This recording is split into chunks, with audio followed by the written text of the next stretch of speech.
आहे. सर्वांचं सर्वांचं खूप खूप स्वागत.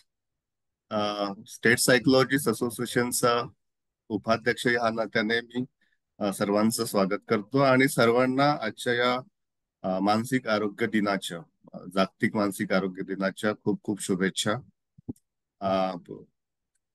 काही वर्षापासून मानसिक आरोग्याविषयीचं जे अवेअरनेस आहे, जी जागृती आहे, ते खूप अ, चांगल्या पद्धतीने आणि चांगल्या गतीने होते. हे ऐकून खूप आणि बघून सुद्धा खूप आनंद होतो. आणि त्यातल्या त्यात महाराष्ट्रातील सायकोलॉजिस्ट आणि मेंटल हेल्थ प्रोफेशनल अग्रेसर आहेत आणि खूप चांगल्याने फील्डवरती सुद्धा अकॅडमिकला घेऊन, रिसर्चला घेऊन, क्लिनिकल सेटिंग्सला घेऊन आणि सोशल वर्क सेटिंगला घेऊन, इवन गव्हर्नमेंट ऑफिसेस मध्ये सुद्धा, ज्युडिशरी मध्ये सुद्धा, म्हणजे मी स्वतः स्टेट सायकोलॉजिस्ट असोसिएशनचा उपाध्यक्ष आहे आणि चाइल्ड वेलफेअर कमिटी रायगडला मी मेंबर सुद्धा आहे. सोबत आमच्या कार्यकारिणीमधले कार्याध्यक्ष कालिदास पाटील सुद्धा ह्यामध्ये सामील आहेत. सो महाराष्ट्रातल्या विविध विभागामध्ये सायकोलॉजिस्टचं प्रतिनिधित्व आहे आणि हे बघून खूप आनंद होतो. मानसशास्त्र खूप चांगल्या पद्धतीने प्रत्येक लेवलवरती छान काम करतं आणि त्यातल्या त्यात आमची असोसिएशन, स्टेट सायकोलॉजिस्ट असोसिएशनचे जवळपास सगळेच मेंबर सगळीकडे आपल्या कामाने सर्वांना मानसिक आरोग्याविषयीचं अवेअरनेस देतात आणि त्याच्या सर्व्हिसेस प्रोव्हाइड करतात. आजचा विषय खूप सुंदर दिलाय. तर अजित सर, आजच्या विषयाविषयी बोलायचंय की येस तुम्ही? सर. थोडक्यामध्ये बोलायचं. ओके. आजचा विषय आपला संकटाचा सामना आणि आपल्याला लाभलेले आहेत श्री दशरथ सर. बरोबर सर? येस. दशरथ सर, आपलं स्वागत आहे. आ, आणि दैनंदिन जीवनामध्ये येणारे संकट, आपल्या आयुष्यात काही खूप मोठी संकट येत नाहीत. आणि आपल्याला काही जंगलात नाही जायचंय, वाघाची शिकार नाही करायची. आपल्या डोक्यात आलेल्या विचारांची चांगल्या पद्धतीने शिकार करावी.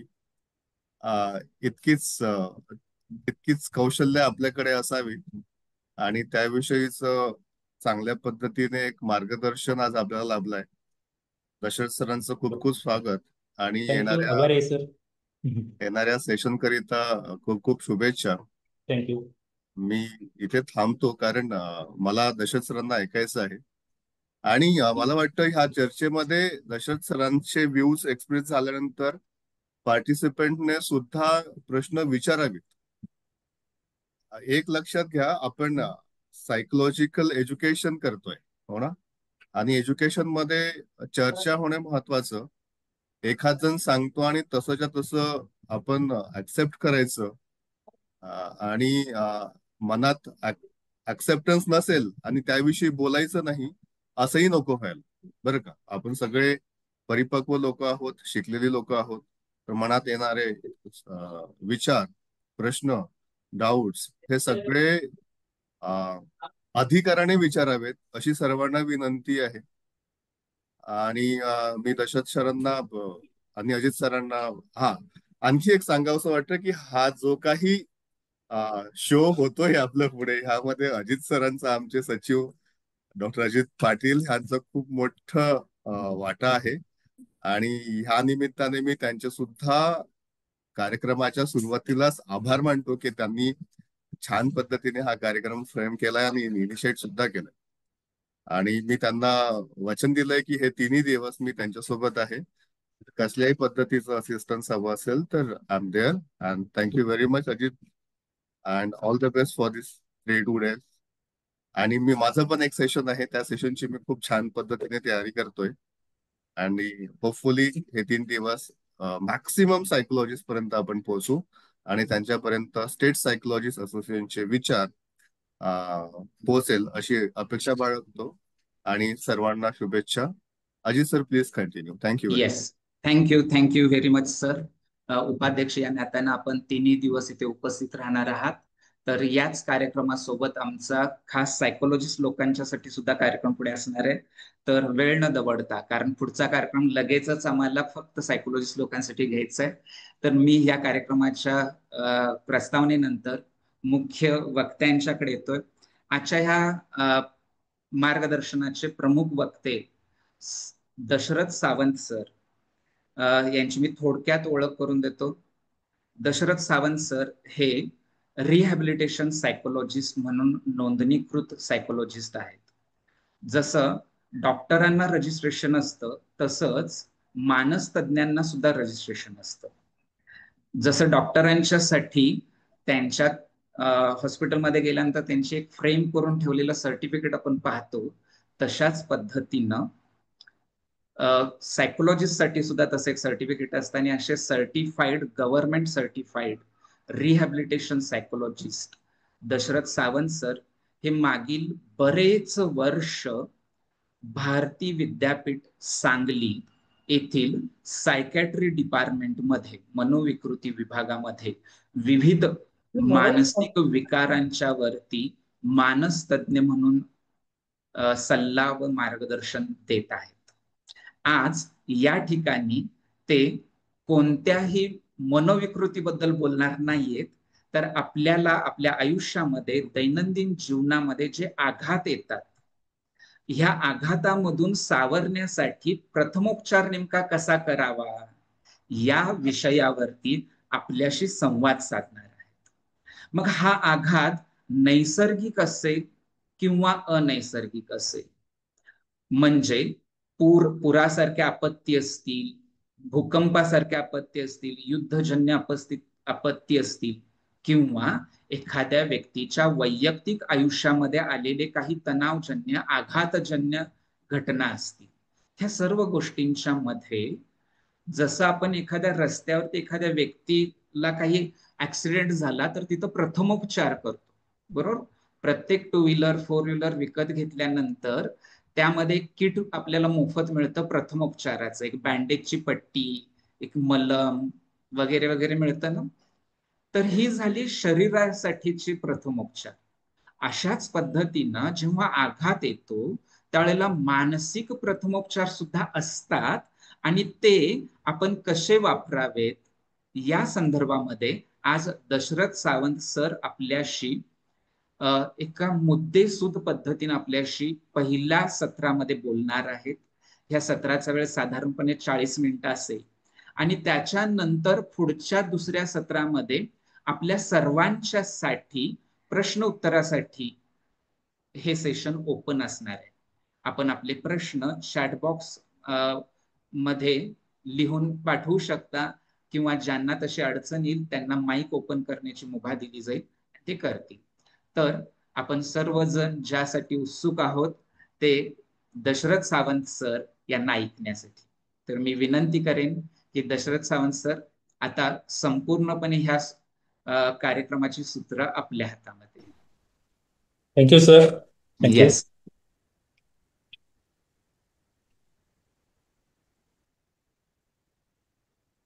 सर्वांना माझा नमस्कार. माझी स्क्रीन तुम्हाला दिसते? Yes sir. Yes sir. Okay, thank you. Ajit sir, screen दिसते माझी सगळ्यांना? हो दिसते. Okay, thank you. दिसते. थँक्यू. सर्वांना परत एकदा माझा नमस्कार. आज जागतिक मानसिक आरोग्य दिन आहे, आणि हे आपण सर्वांनाच ज्ञात आहे किंवा आता सरांनी सांगितलं. हा मानसिक आरोग्य दिन जो आहे जागतिक, तो प्रत्येक वर्षीच साजरा केला जातो. 1992 पासून याची साजरा करण्याची पद्धत चालू झाली, पण त्यावेळी नेमकी थीम सेलिब्रेट केली जात नव्हती, तर फक्त सेलिब्रेशन किंवा साजरा केला जात होता. कालांतरानं असं लक्षात आलं की वेगवेगळ्या परिस्थितीनुसार काहीतरी कामाचं टार्गेट किंवा फोकस करण्यासाठी काहीतरी टार्गेटेड असं एक थीम किंवा ब्रीदवाक्य असावं, आणि त्यानुसार प्रत्येक वर्षी परिस्थिती अनुरूप अशी ब्रीदवाक्य ठरवायला चालू केली. त्याप्रमाणे आज जे आहे ते access to services mental health in catastrophe and emergencies, म्हणजे सेवांची उपलब्धता करून देणं. ते कोणत्या परिस्थितीमध्ये? तर आपत्ती आणि आपत्तीजनक किंवा आणीबाणीच्या परिस्थितीमध्ये मानसिक आरोग्य कसं सांभाळावं याबद्दलचं आजचे ब्रीदवाक्य आहे. आता असं समजून घेऊया आपण की आपत्ती म्हणजे नेमकं काय, किंवा विषयाचं थोडस स्पष्टीकरण देतो की आपत्ती म्हणजे काय. तर एक नैसर्गिक अशी एक आपत्ती म्हणजेच एक नैसर्गिक किंवा मानवनिर्मित घटना असते जी लोकांवर आणि समुदायांवर विनाशकारी परिणाम करते, ज्यामध्ये जास्तीचे असे गंभीर नुकसान होते. आणि आणीबाणी म्हणजे एक अशी तातडीची किंवा अचानक आलेली धोकादायक अनपेक्षित अशी परिस्थिती जी जीवन किंवा आरोग्य किंवा मालमत्ता किंवा पर्यावरणास घातक किंवा खूप मोठा धोका निर्माण करते आणि ज्याला लगेचच कारवाईची आवश्यकता असते. अशा प्रकारची परिस्थिती म्हणजे आणीबाणीची परिस्थिती. यामध्ये अजून विषयाला गंभीरता किंवा विषयाची गंभीरता समजण्यासाठी किंवा आजच्या विषयाला थोडासा हात घालण्याच्या अगोदर सेकंड जी स्लाइड आहे आपली, ते त्याच्यामध्ये संकटाचा सामना आणि भावनिक प्रथमोपचार आणि लवचिकता कशी वाढवावी याविषयी आपण बोलतोय.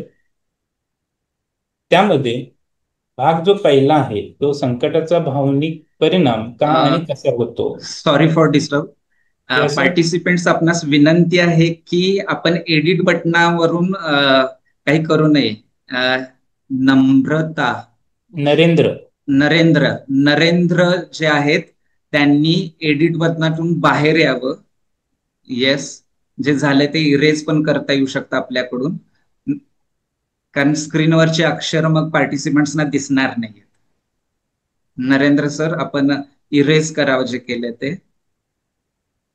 हा, कृपया पार्टिसिपेंट्सना विनंती आहे की एडिट बटनावरती जाऊन काही करू नये, कारण मग स्क्रीनवरच्या गोष्टी दिसणार नाही तिथं. Yes, okay, thank you sir. Yes.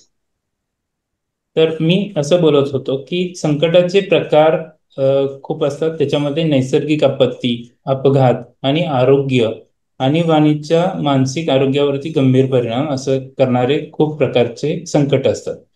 त्यामध्ये सगळ्यात महत्वाचे दोन प्रकार असतात. संकटाचे प्रकार किंवा आपत्तीचे दोन प्रकार, नैसर्गिक आपत्ती आणि मानव निर्मित आपत्ती. नैसर्गिक मध्ये प्रमुख 4 प्रकारचे असतात. पहिला प्रकार जो जमिनीशी निगडीत असतो. जमीन म्हणजे काय, तर भूकंप, जमिनीपासून होणारे आपत्ती किंवा भूकंप, हिमस्खलन, भूस्खलन किंवा इतर कोरड्या हालचाली किंवा खडक किंवा असे कोसळणे किंवा दरड कोसळणे असं अशा गोष्टी होतात. दुसरा जो प्रकार आहे तो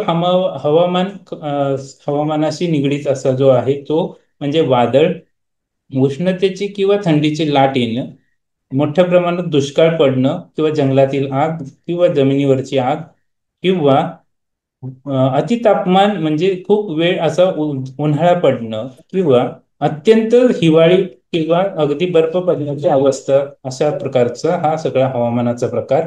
तिसरा जो प्रकार आहे तो म्हणजे जल किंवा पाण्याच्या संदर्भात येणाऱ्या सगळ्या आपत्ती.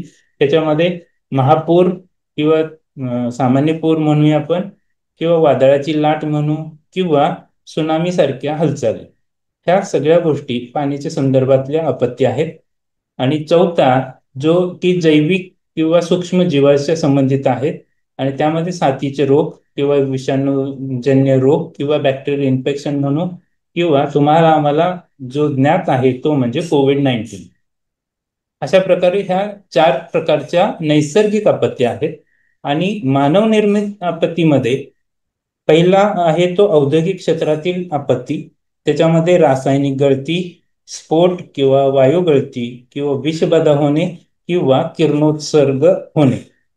दुसरा प्रकार जो आहे तो समाजाशी किंवा सांप्रदायिक प्रकार येतो. त्याच्यामध्ये दंगली घडवून आणणं किंवा होणं, दहशतवादी हल्ले, बॉम्बस्फोट किंवा चेंगराचेंगरी, अशा प्रकारचे हे आपत्ती किंवा डिझास्टर म्हणू आपण. आणि तिसरा म्हणजे वाहतुकीच्या संदर्भातले अपघात. त्याच्यामध्ये हवाई जहाज किंवा ज्याला आपण म्हणू की विमान अपघात, रेल्वेचे अपघात, रस्त्यावरचे अपघात, अशा वेगवेगळ्या प्रकारचे अपघात. अशा 2 नैसर्गिक आणि मानवनिर्मित अशा प्रकारचे खूप मोठ्या प्रमाणात असे अपघात होत असतात.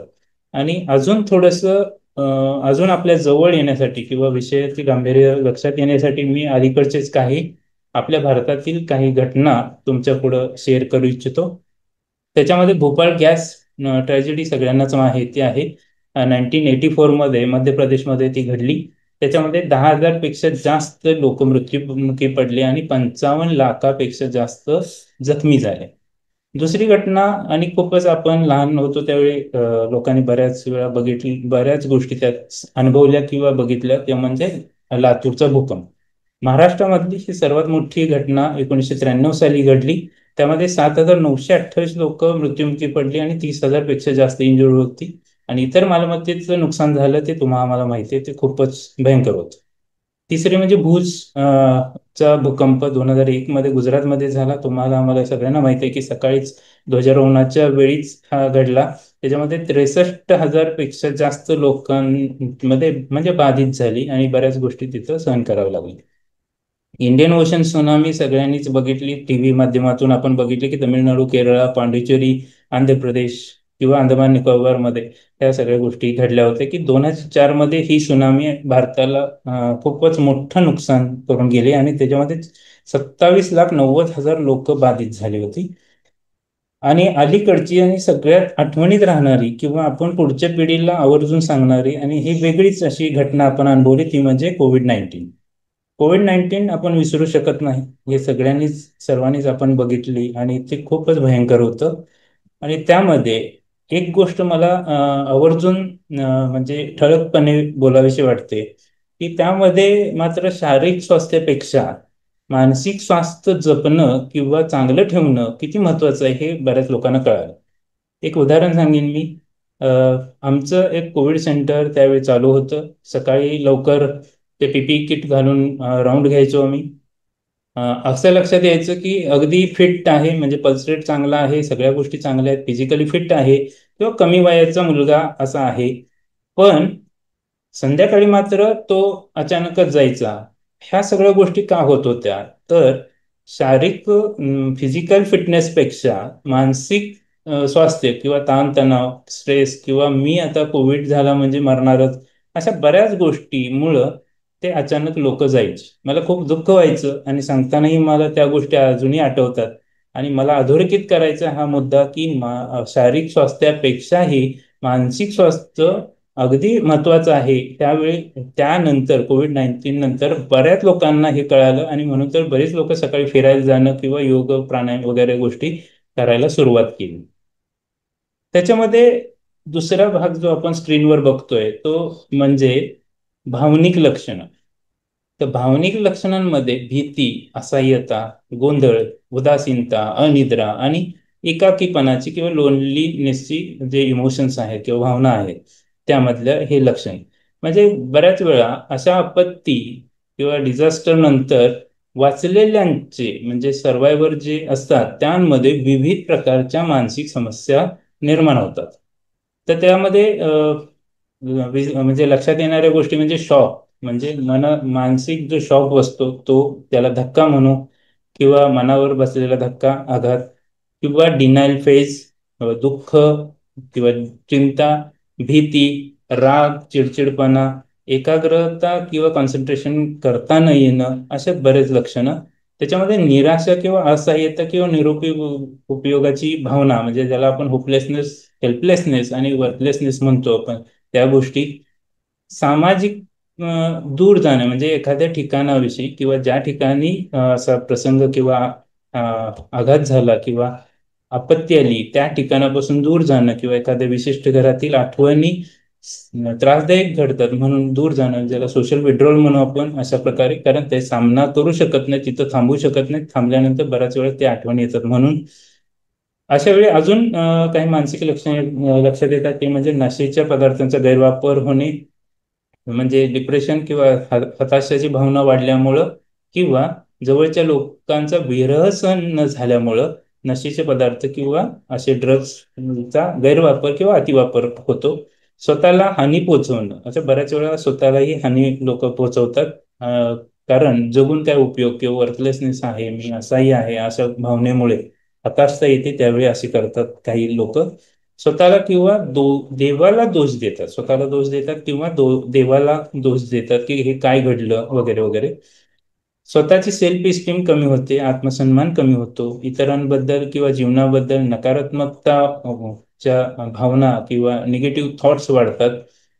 आणखी एक गोष्ट वाढते ती म्हणजे दुःखाची, ज्याला ग्रीप म्हणतो आपण, ती रिॲक्शन येते. आणि फ्लॅशबॅक्स येतात, ज्याला पुन्हा पुन्हा येणाऱ्या आठवणी किंवा भयंकर अशा आठवणी म्हणू आपण.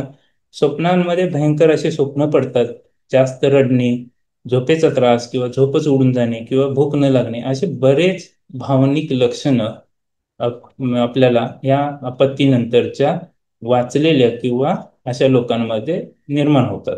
ते यावेळी तातडीची गरज आणि भावनिक आधाराशिवाय पुनर्प्राप्ती किंवा पुन्हा उभं राहण्यास अवघड होते. आणि म्हणूनच त्वरित मदत देणं किंवा करणं खूप गरजेचं असतं. नेक्स्ट स्लाइड जे आहे ते भावना जपणं म्हणजेच पुनर्प्राप्तीचा पहिला टप्पा. म्हणजे भावना जपल्यामुळं पुन्हा उभं राहण्यासाठी खूप मदत होते आणि ही अगदी अतिशय महत्वाची आणि मोलाची अशी गोष्ट आहे. यामध्ये संकटानंतर भावनिक आधार देणं हा पुनर्प्राप्तीचा सर्वात महत्वाचा घटक आहे.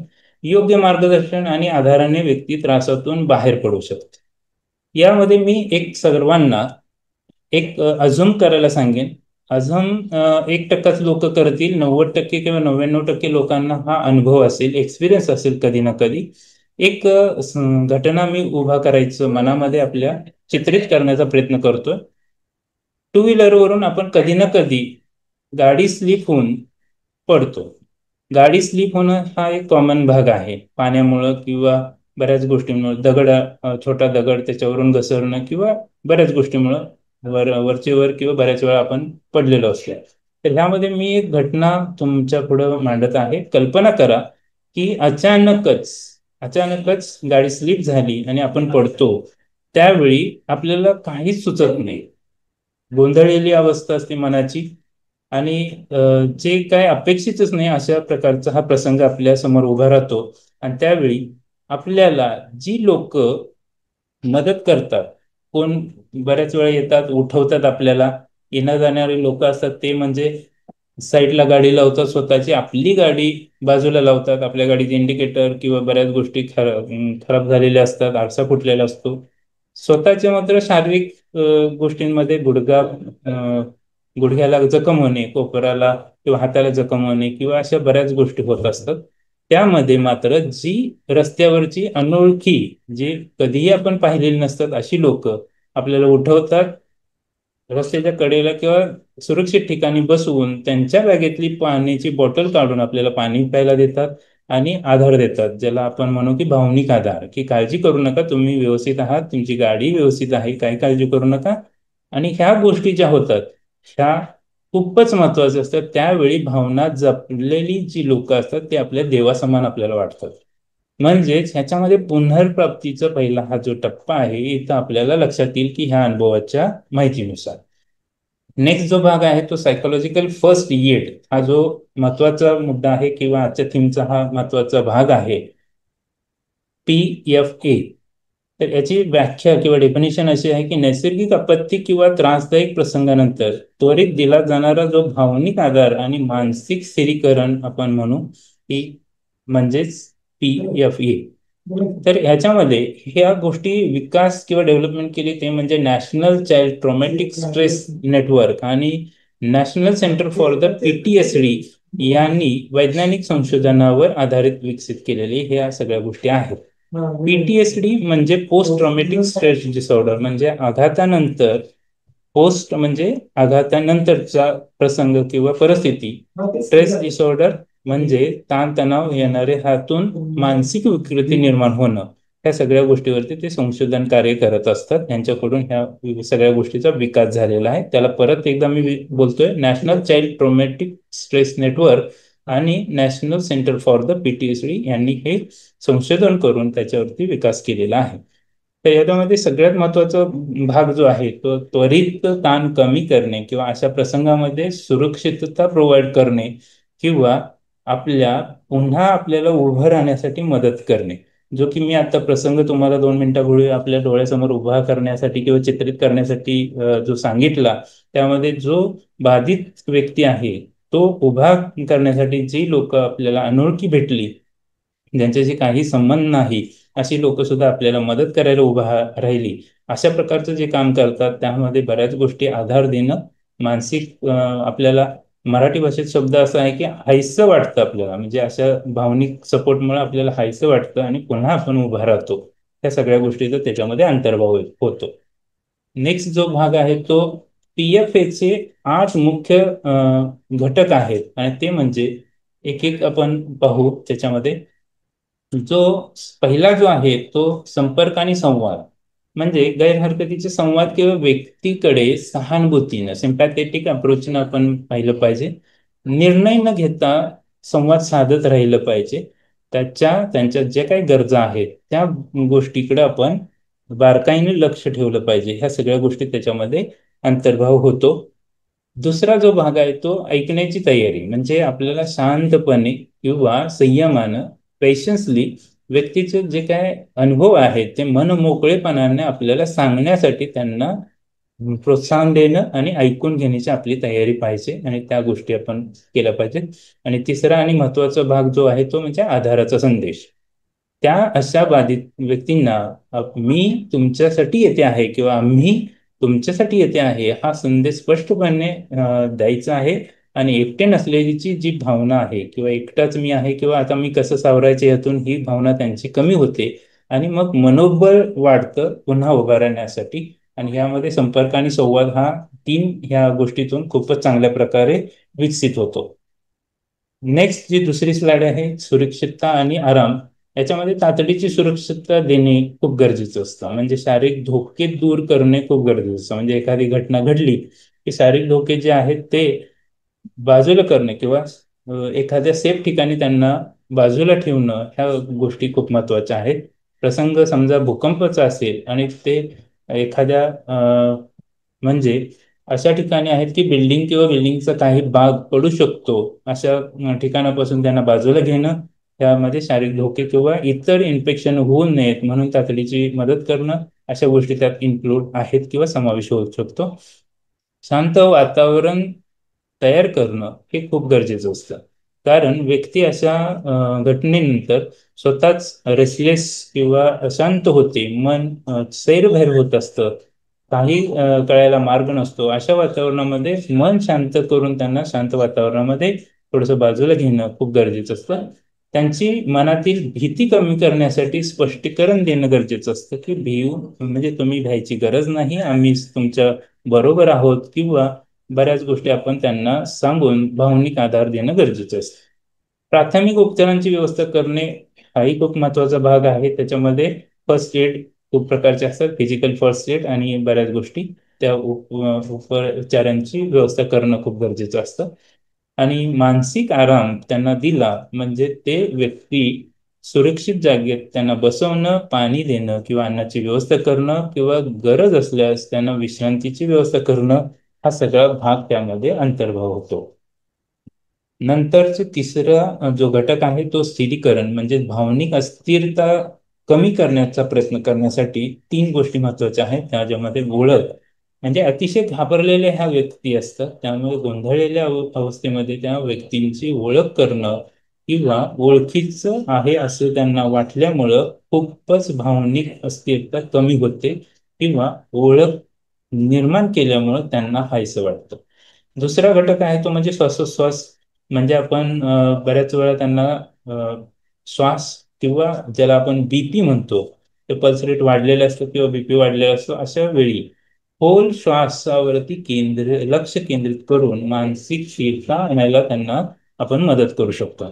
म्हणजे त्यांना डोळे मिटून शांतपणे 3 ते 5 सेकंद श्वास नाकाने आत घेणं आणि 3 ते 5 सेकंद नाकाने श्वास सावकाश बाहेर सोडणं आणि डोळे बंदच ठेवून असं काही सेकंद किंवा काही वेळा करायला लावणं, त्या गोष्टीमुळं श्वासावरती जो लक्ष असतो तो त्यामुळे मानसिक स्थिरता खूप छान प्रकारे असे स्थिर होण्यास मदत होते. तिसरा घटक आहे तो म्हणजे व्यावसायिक मदत, किंवा आपण तज्ज्ञांच्याकडे अशा गरजेनुसार तज्ज्ञ किंवा मानसिक आरोग्य तज्ज्ञांच्याकडे आपण त्यांना पाठवलं गरजेचं असतं.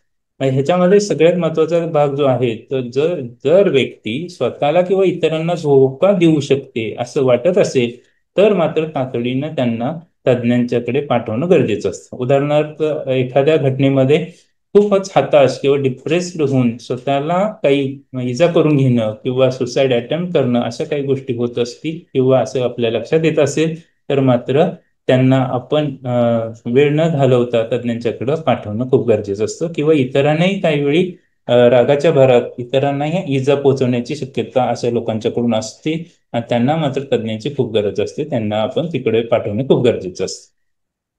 नेक्स्ट जो चौथी भाग आहे तो म्हणजे गरजा आणि चिंता जाणून घेणे. आता अशा व्यक्तींमध्ये मूलभूत गरजा ज्या असतात त्या अन्न, वस्त्र, निवारा किंवा औषध हा जो भाग आहे तो त्यांना पुरवठा करणं किंवा त्यांना मिळवण्यासाठी मदत करणं हा खूप महत्वाचा भाग आहे. किंवा ह्या गोष्टीमुळे लोकांना थोडंसं पुन्हा उभं राहण्यासाठी मदत होते. कौटुंबिक संपर्क करून देणे किंवा प्रिय व्यक्तींची सुरक्षितता किंवा ते व्यवस्थित आहेत याची खात्री करून देणे किंवा त्यांना सांगणे अशाही गोष्टींचा अंतर्भाव होतो. वैयक्तिक गरजा ज्या आहेत म्हणजे आरोग्याच्या संबंधित समस्या किंवा उपचारांच्या बाबतीतल्या समस्या त्या गरजा त्यांच्या ओळखून त्यांना मदत करणं. त्यांचे कागदपत्रे किंवा महत्वाचे दस्तऐवज बऱ्याच वेळा ओळखपत्र किंवा अशा गोष्टींसाठी त्यांना मदत करणं. बऱ्याच वेळा पूर किंवा महापूर पाण्याच्या किंवा आगीच्या वेळी असे घाण होणं किंवा भिजणं अशा बऱ्याच गोष्टी होत असतात. त्यामध्ये ते शोधून त्यांना देणं म्हणजे परत त्यांना उभं राहण्यासाठी खूप महत्वाचा हा भाग आहे. आणि शेवटचा म्हणजे आर्थिक चिंता. बऱ्याच वेळा अशा घटना घडल्यानंतर आपण परत कसं उभा राहू, सगळंच माझं संपलं अशी जी भावना येते त्यामध्ये मी पुन्हा आर्थिक सोर्स कसा उभा करायचा ह्यामध्ये खूपच त्यांना काळजी चिंता वाटत असते. त्यासाठी नुकसान भरपाई सरकारकडून किंवा इतर गोष्टींकडून किंवा तातडीचा खर्च भागवण्यासाठी काही गोष्टींसाठी त्या गोष्टी खूपच महत्वाच्या असतात. नेक्स्ट जो भाग आहे तो तज्ञ लोकांची मदत देणे म्हणजेच व्यावहारिक मदत देणे. तातडीच्या गरजांमध्ये अन्न, वस्त्र, पाणी किंवा वैद्यकीय मदत, निवारा ह्यांची तातडीची व्यवस्था करणे खूपच गरजेचं असतं. आणि त्याच्यामध्ये जी काही सर्व्हिसेस आहेत ते उपलब्ध करून देणं.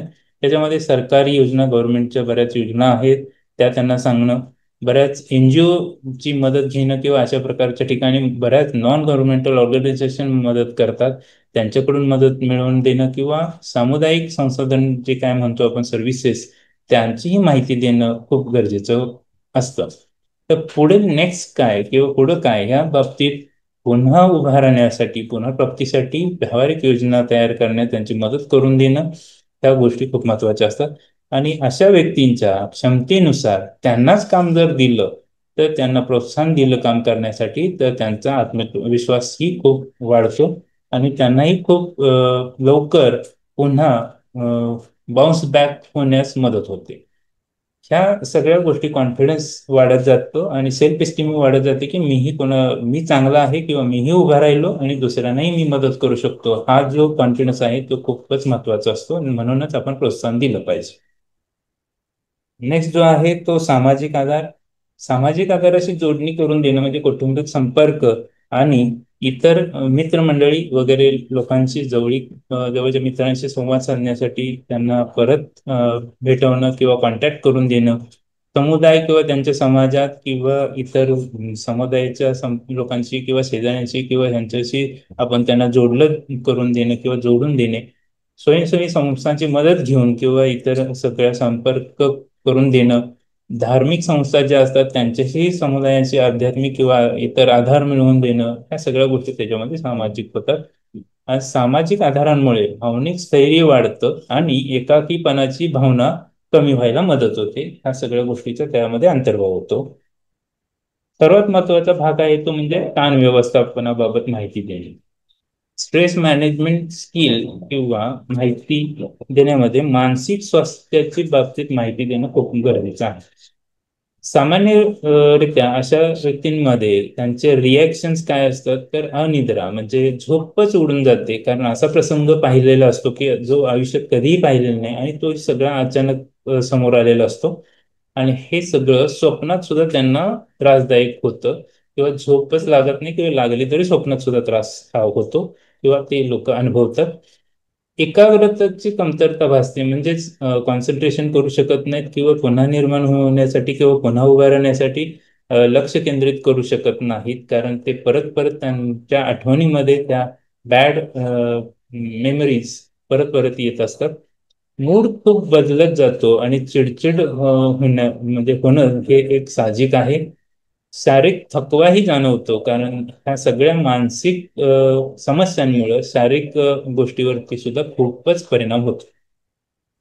ताण कमी करण्याचे खूप सोपे आणि छोट्या छोट्या गोष्टी त्यांना आपण जर शिकवल्या तर ते खूपच लवकर स्ट्रेस वरती काबू करतील किंवा त्यांना ताण कमी करण्याचे तंत्र शिकवल्यानंतर त्यांचा ताण कमी होईल. त्याच्यामध्ये पहिलं जे आहे ते म्हणजे खोल श्वासोच्छ्वास घेणं, जे की आता मी सांगितलं की 3 ते 5 सेकंद डोळे मिटून सावकाश श्वास घेणं आणि सावकाश सोडणं, या गोष्टीमुळे स्ट्रेस कमी होतो.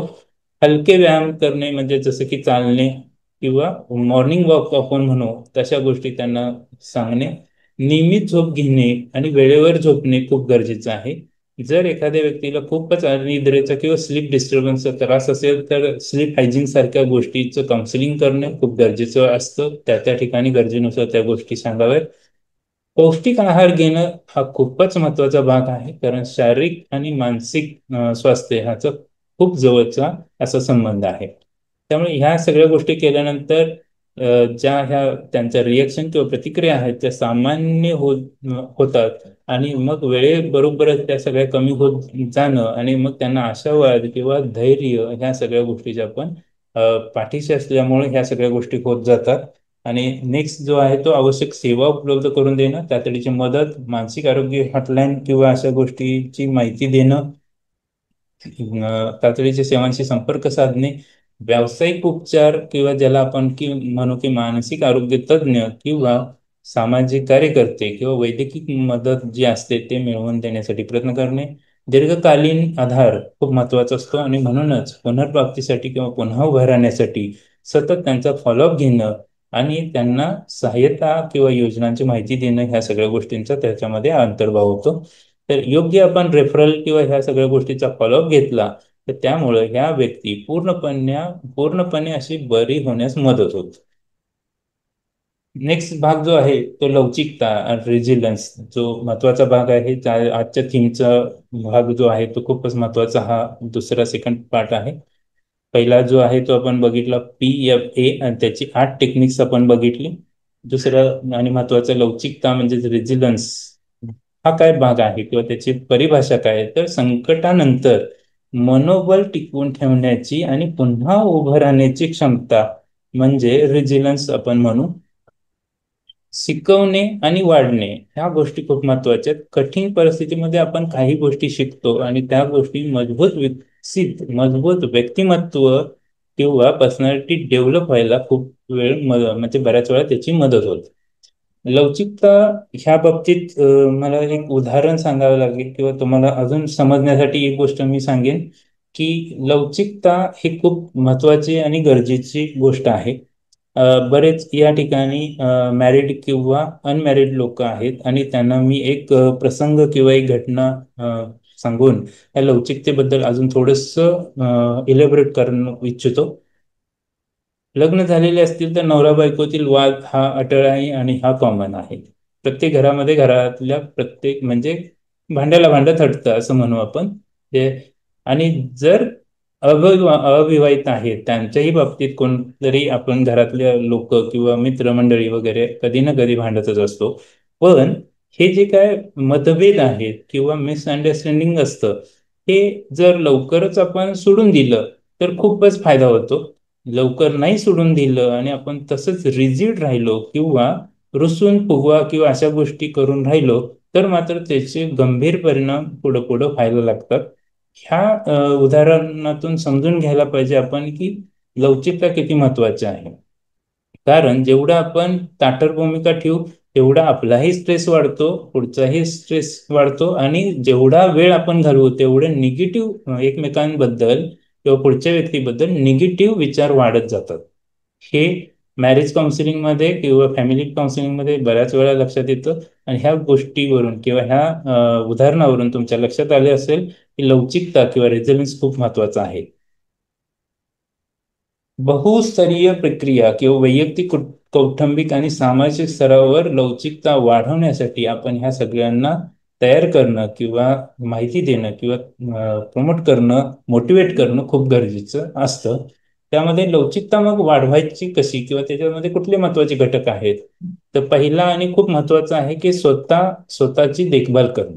कारण आपण स्वतः व्यवस्थित असेल तरच आपण दुसऱ्याला मदत करू शकतो.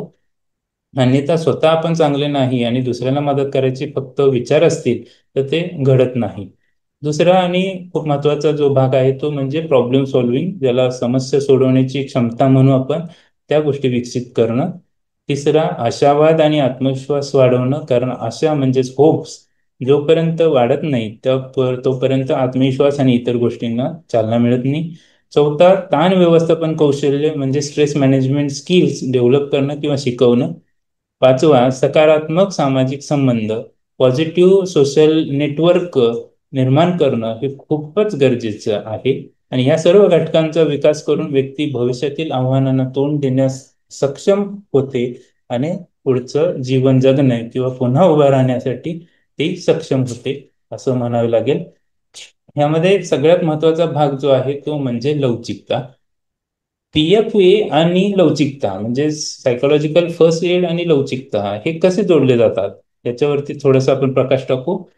PFA त्वरित आधार देणं म्हणजे घटनेच्या नंतर लगेचच आधार देणं, म्हणजे संकटाच्या वेळी तातडीनं आपण भावनिक स्थिरीकरण करणं, लवचिकता निर्माण करणं आणि दीर्घकालीन मानसिक मजबूतीचा विकास करणे. जसं PF हे तातडीचा किंवा त्वरित आधाराचा भाग आहे, तसा लवचिकता हा दीर्घकाळ किंवा खूपच दीर्घकाळ असं हा आरोग्याची एक गुरुकिल्ली आहे. म्हणजे PFA हा त्वरित मदतीचा जरी पहिला टप्पा असेल तर लवचिकता ही दीर्घकालीन मानसिक आरोग्याची गुरुकिल्ली आहे असं म्हणता येईल. दोन्ही एकत्र मिळून व्यक्तीला जर संकटातून बाहेर काढून आपण पुन्हा जीवनात स्थिर होण्यासाठी आपण मदत करू शकतो.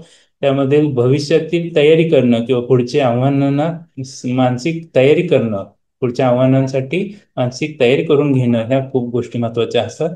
सततच्या सुधारणा किंवा अनुभवातून शिकून कौशल्य वाढवत जाणं हा त्यातला महत्वाचा भाग आहे. त्याच्यामध्ये लवचिकतेच्या बाबतीत अजून एक छोटंसंच उदाहरण देईन मी, जास्त वेळ घेणार नाही, वेळ आपला संपत आलाय.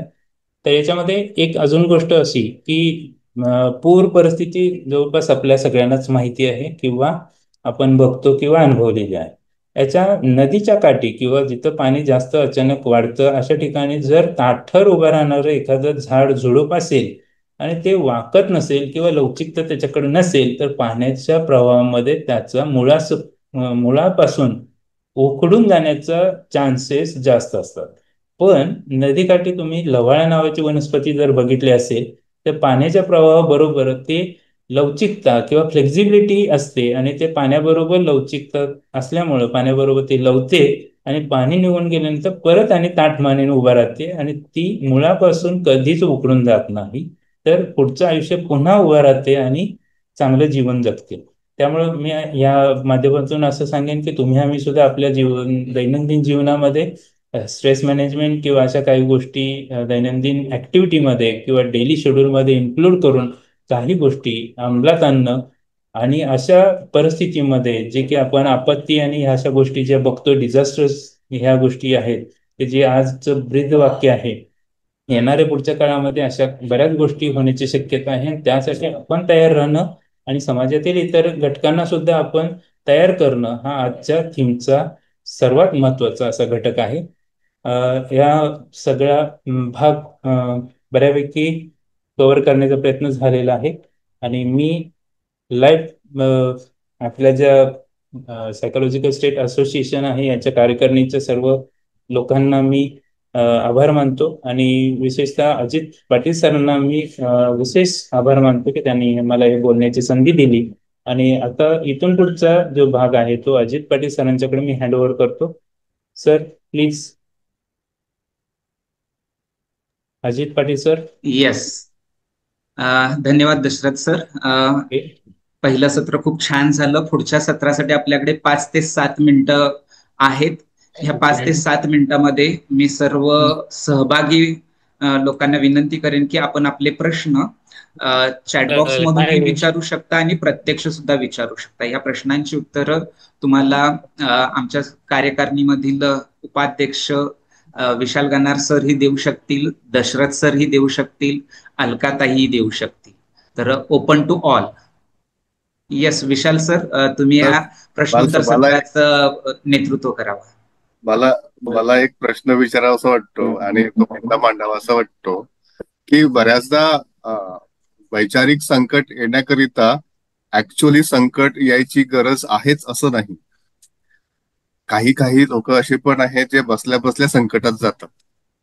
सो तसंच सर, सर तुम्हाला काय वाटतं की अशा वेळेस काय करायला हवं आणि हे बसल्या बसल्या येणारं जे संकट आपण ओढून घेतो किंवा ते येतं त्याविषयी थोडं मार्गदर्शन कराल काय? सर तुम्ही प्रश्न खूपच छान विचारला आणि माझं एक्सप्लेनेशन असं राहील की एक 2 सेकंद अजून करा की आपण एखाद्या घनदाट जंगलामध्ये गेलेलो आहे आणि तिथं अचानकच साप आला, तर आपण मात्र घाबरतो, कुठलीही व्यक्ती घाबरते आणि त्याच्यामध्ये बीपी वाढणं किंवा घाम येणं किंवा घाबरण्याची जी अवस्था असते ते अरे बापरे म्हणणं किंवा बऱ्याच गोष्टी किंवा पळून तिथून निघून जाणं, ह्या सगळ्या गोष्टी होतात. अशा प्रसंगामध्ये आपण फक्त साप पाहिला, तो साप आपल्याशी इंटरॅक्ट नाही झाला किंवा तो विषारी आहे का बिनविषारी आहे हेही माहिती नाही, पण मात्र आपल्या मनामध्ये जे काही विचार आहेत त्या विचारांमुळे आपल्या शरीरामध्ये घाम येणं किंवा बीपी वाढणं किंवा थरथर वाढणं, ह्या ज्या गोष्टी घडल्या त्या कशा घडल्या तर आपल्या बिलीफ थॉट किंवा आपल्या मनामधील विचारांमुळं. जसं की तुम्ही म्हटलं की बसल्या बसल्या आपण बऱ्याच मोठ्या संकटांमध्ये जातो, तर आपले विचारच आपल्याला संकटात नेतात. म्हणूनच आपले विचार बदलणं, पॉझिटिव्ह सकारात्मक दृष्टिकोन तयार करणं आणि आनंददायी जीवन जगण्यासाठी स्वतःलाच मदत करणं आणि स्वतः स्थिर झाल्यानंतर आपल्याबरोबर सामाजिक जबाबदारी म्हणून इतरांनाही चांगलं जीवन जगण्यासाठी मदत करणं, हा भाग त्यामध्ये खूप महत्वाचा आहे. मला वाटतं हा जो बसल्या बसल्या वैचारिक संकट येतं ते याला आपण ओव्हर थिंकिंग म्हणूया आणि ओव्हर येस. थिंकिंगमुळे बऱ्यापैकी आपले जे शारीरिक आणि मानसिक बदल होतात. सो 2 कंडिशन मध्ये होतात नॉर्मली. जेव्हा आपल्याकडे करायला काही नसेल तर हे विचार येतात किंवा मग असेल तरी खूप असं एंटरटेनिंग नसतं ते, त्यामुळे आणखी हे विचार परत परत येतात. अशा वेळेस मिनिंगफुल एंगेजमेंट अतिशय महत्वाचे ठरतं. बऱ्याचदा आपण बसल्या बसल्या प्रॉब्लेम सॉल्व्ह करायचा प्रयत्न करतो, पण जिथे शरीर आणि मन एकत्र येतं अशा काही मिनिंगफुल ऍक्टिव्हिटीज जर केल्या तर तो वेळ खूप चांगल्याने निभावून नेला जाऊ शकतो. आणि हे जे वैचारिक संकट येतं त्याला आपण बऱ्यापैकी तिथेच थांबू शकतो. आणि एक प्रत्येक व्यक्तीकडे ओळखण्याची एक कला आहे. स्वतःमधले बदल सर्वात पहिलं आपल्याला कळतात. तर अशा वेळेस मी ह्या विचारांमध्ये चाललोय हे जेव्हा लक्षात येतं तेव्हाच ह्यावरती काहीतरी प्रिकॉशनरी ऍक्ट घ्यायला हवेत. हो ना? Yes sir. येस. मी दशरथ सरांना विनंती करेन की सर प्रेझेंटेशन ऑफ करावं, बंद करावं. संजय बिराददार सरांना बोलायचंय, त्यांनी हात वरती केलाय. सर तुम्ही चॅटबॉक्स मधनं बोलू शकता किंवा माईक ऑन करून सुद्धा विचारू शकता प्रश्न. लातूर संजय बिराददार. नमस्कार सर. नमस्ते. आवाज येतोय सर? हा येतोय येतोय. येस सर, आजचं सेशन अतिशय चांगलं झालं किंवा एखादी आपत्ती आल्यानंतर काय काय उपाययोजना करावं लागते आणि उपाययोजना करत असताना त्या लवचिकता कशी असली पाहिजे, लवचिकता आणि ह्याच्यातला फरक समजला, त्याबद्दल धन्यवाद सर. Yes thank you. उद्याच्या कार्यक्रमाचे आपले स्पीकर सुद्धा आजच्या कार्यक्रमामध्ये उपस्थित आहेत. शैलजा पाटील मॅडम सुद्धा उपस्थित आहेत. उद्या आपण त्यांना ऐकणार आहोत. एक नवीन विषय घेऊन, नवीन वक्ते घेऊन आपण येणार आहोत. आजच्या सत्रामध्ये शेवटची 2 मिनिटं शिल्लक राहिलेली आहेत. आणखी कुणाला काही प्रश्न असतील तर विचारू शकता, अन्यथा मग आभार प्रदर्शनासाठी मी अलकाताईंना बोलवेन. सर नमस्कार सर, मी नाशिकवरून प्रमोद इथे बोलतोय. येस नाशिकहून. येस हा सर. सर जी परिस्थिती आता आपण सांगितली सरांनी इतक्यात, ते मुलांना ज्यावेळेस पेपरला येतात त्यावेळेसही बऱ्यापैकी घडतं घाम येणं वगैरे. हा. तर त्या संदर्भात तसं तेच करता येईल ना आपल्याला, श्वासोश्वासावरती ध्यान देणं आणि त्यांना रिलॅक्स करणं. Yes sir. Yes yes.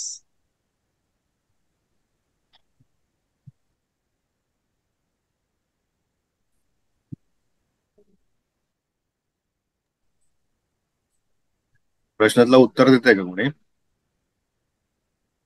Yes sir. Stress जो वाढतो तो कधी कधी चांगल्या गोष्टीसाठी असतो असं आपण म्हणतो. तर एक्झामच्या वेळी जो स्ट्रेस येतो तो चांगल्या गोष्टीचा असतो. तर त्यांना स्ट्रेस मॅनेजमेंट किंवा मगाशी आपण चर्चा केली तसे ताणतणाव कमी करण्यासाठी. येस. तर याच विषयावरती आपण उद्या पूर्ण 1 तास बोलणार आहोत की हा ताण तणाव नेमका कशा पद्धतीनं दूर करायचा. मग ते कुटुंबातल्या कुठल्याही भूमिकेतल्या व्यक्तीचं असेल, मग तो विद्यार्थी म्हणून मुलाच्या बाबतीमध्ये असेल, व्यावसायिक म्हणून घरातल्या कर्त्या पुरुषाच्या बाबतीमध्ये असेल, घर सांभाळताना गृहिणीला येणारा ताण असेल, या सगळ्या विषयांच्या वरती पूर्ण 1 तास आपण उद्या डॉक्टर शैलजा पाटील यांना आपण ऐकणार आहोत, त्यांच्याशी संवाद साधणार आहोत. तर आजच्या ह्या उपक्रमाच्या ह्या व्याख्यानाच्या शेवटाकडे आपण चाललोय. मी अलकाताई इथं उपस्थित असतील तर मी त्यांना विनंती करेन की स्पाच्या वतीने आपण उपस्थित सर्वांचे आपण आभार मानावे.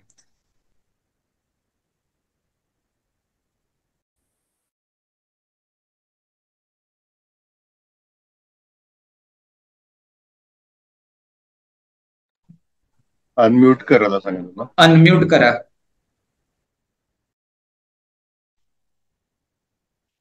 नमस्कार. खूप छान झालं दशरथ सर आजचं सेशन. आपत्ती ही सध्या सर्वच दिशांनी येते आहे.